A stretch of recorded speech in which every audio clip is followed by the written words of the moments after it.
हाय, मेरा नाम है आशीष और आप देख रहे हैं दी ललन टॉप। एक बार फिर शुरू है हमारा प्रोग्राम जिसका नाम है सोशलिस्ट। सबसे पहले करेंगे बात आज के शो में क्या है खास।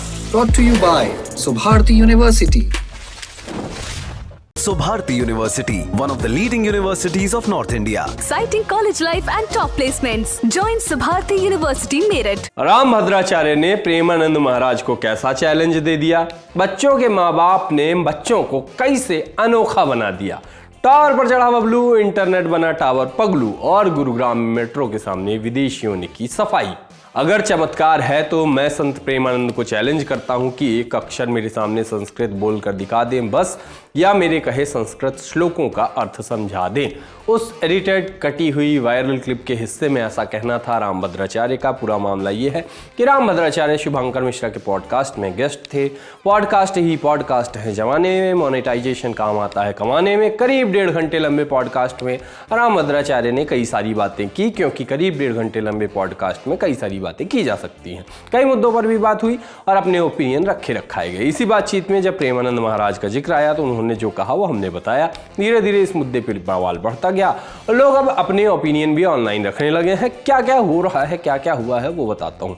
एक यूजर ने एक्स पर लिखा कि बड़े बड़ाई ना करें, बड़े न बोले बोल। मैं जो समझता हूँ कि प्रेमानंद जी को ना तो किसी खान सर के सर्टिफिकेट की जरूरत है, ना किसी खेसारी लाल की, और ना ही राम भद्राचार्य जी के प्रमाण पत्र की। उन्हें लोग सुनते हैं, मानते हैं, जिन्हें उनकी बात पसंद आती है उनके लिए वो दिव्य पुरुष हैं। आप अपना प्रमाण पत्र अपने पास रखें, राधे राधे। तमाम तरह के दावे भी हुए कि इतिहास गवाह है जब भी किसी की प्रसिद्धि बढ़ने लगती है तो मैदान में पहले मौजूद खिलाड़ी को दर्द होने लगता है। यही हाल राम भद्राचार्य जी का है। प्रेमानंद महाराज की प्रसिद्धि देखकर इन्हें जलन हो रही है।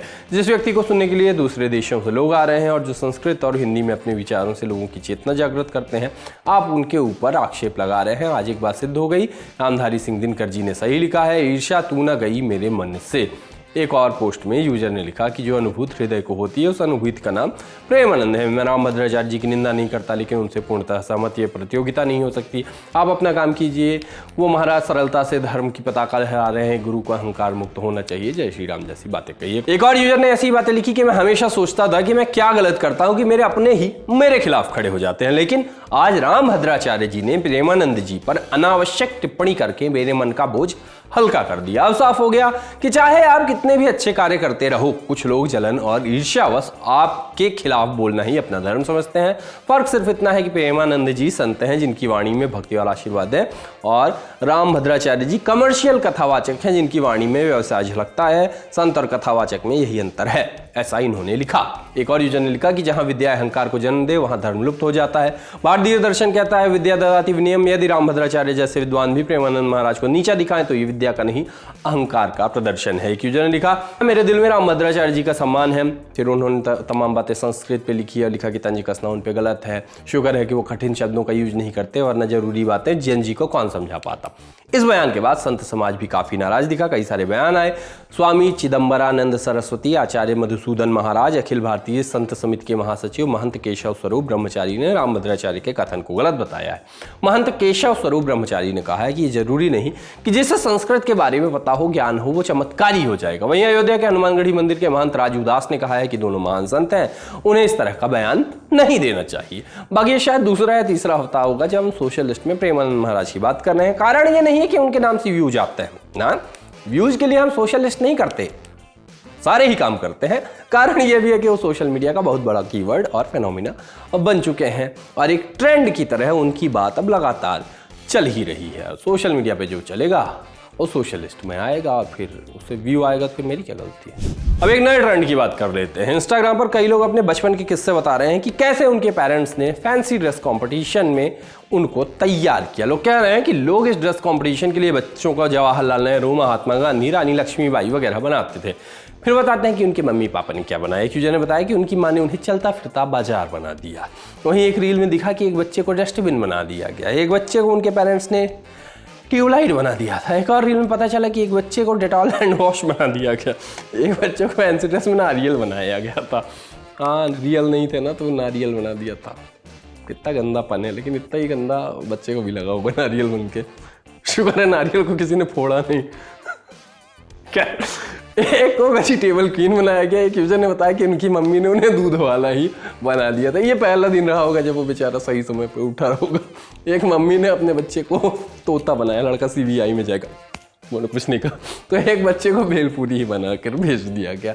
एक बच्चे को चिकनगुनिया का मच्छर बना दिया और पेपर में भी छप गया। सोचिए आप पहली बार पेपर में छप रहे हो और चिकनगुनिया का मच्छर बन के। तो वैसे तो मजाक उड़ाने के लिए ठीक है, लेकिन क्रिएटिविटी की दाद देनी पड़ेगी। तब तो इंटरनेट भी नहीं था कि पिंटरेस्ट से एस्थेटिक आइडिया चुरा ले, इसलिए इतनी वैरायटी देखने को मिलती है। बाकी अभी ये सब हो तो सब ट्रेंडिंग के पीछे ही भागे और सब लोग बच्चों को आजकल क्या बना के भेज दो, रहने लो, पॉलिटिकल हो जाएगा, छोड़ दो, एक जैकेट खरीद, छोड़ दो, नहीं बताऊंगा क्या बनाते हैं, आगे बढ़ते हैं। इंस्टाग्राम के एक और लोड से मिलाते हैं आपको।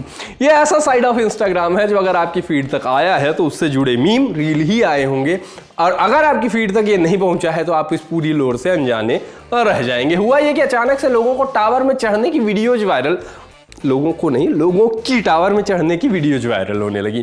पहले एक लड़की की वीडियो आया, वो टावर में एकदम ऊंचाई में चढ़ा था, नीचे लोगों की भीड़ लगी हुई थी, शायद स्टंट कर रहा हो या क्या कर रहा हो वो जाने। फिर एक लड़की का भी टावर पर चढ़ता हुआ वीडियो आया। इस वीडियो को भी कई सारे सोशल मीडिया पेजेस ने अपलोड करना शुरू कर दिया। कहानी चलने लगी कि लड़का लव मैरिज के लिए हाई टेंशन टावर पे चढ़ गया है जाके। तमाम थ्योरीज चली, क्योंकि सच तो ऐसे में पता चलता नहीं है। लोकेशन भी अलग अलग चलाई गई। कई लोगों ने दावा किया कि यह मामला राजस्थान के ब्यावर जिले का है, तो कई लोगों के दावे के अनुसार यह मामला उत्तर प्रदेश के भदोही का है। अच्छा, भदोही से थोड़ा आगे आप अगर जाइए तो हमारे पापा बुआ घर है, छोड़ो। कई सारे मामले वीडियोज अलग अलग एंगल से हैं, तो हो सकता है कि दो अलग अलग मामले हो, मगर रीलों में तो एक क्रोनोलॉजी बना ही दी गई। कहानी इसके पीछे बताई जा रही है कि लड़का प्यार के चक्कर में टावर में चढ़ा था। हो हल्ला होने के बाद पुलिस ने उसको उतारा और पूछताछ की। इन वीडियोज का एक और वर्जन चला कि लड़का जिस लड़की के लिए टावर पे चढ़ा था वो एग्जिस्ट ही नहीं करती, वो किसी फेक आईडी से 2 साल से बात कर रहा था। बाकी सच क्या है क्या नहीं है, क्या है इस वीडियोज की लोर, वो क्यों जानना है आपको, बस इतना जानो कि ये सब करना ठीक नहीं है, सेफ नहीं है, ट्रेंड में है।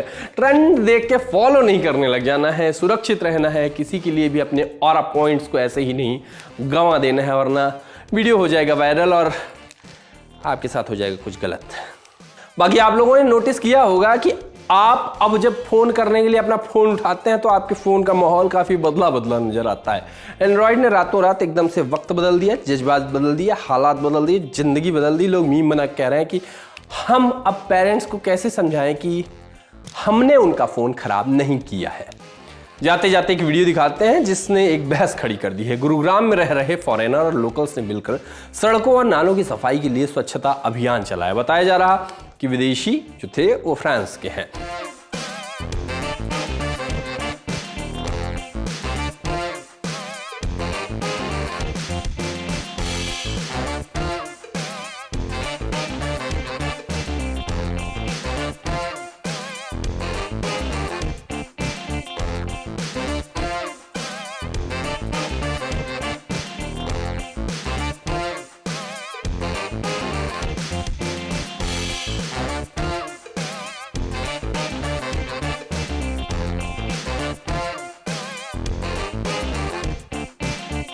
इस सफाई अभियान का वीडियो भी खूब वायरल हो रहा है। मतलब एएनआई ने ही डाल दिया है, तब तो आप समझ सकते हैं कि बात अगर एएनआई तक पहुंच गई है तो वाकई वायरल हो गया है, मामला न्यूज़ों में आ गया है, न्यूज़ों में।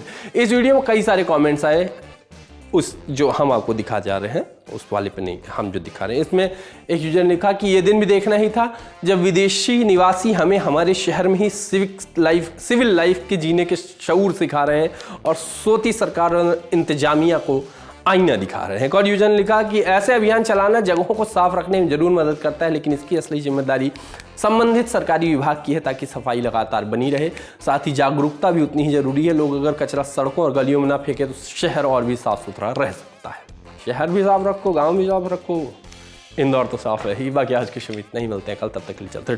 टूट गया ये, टूट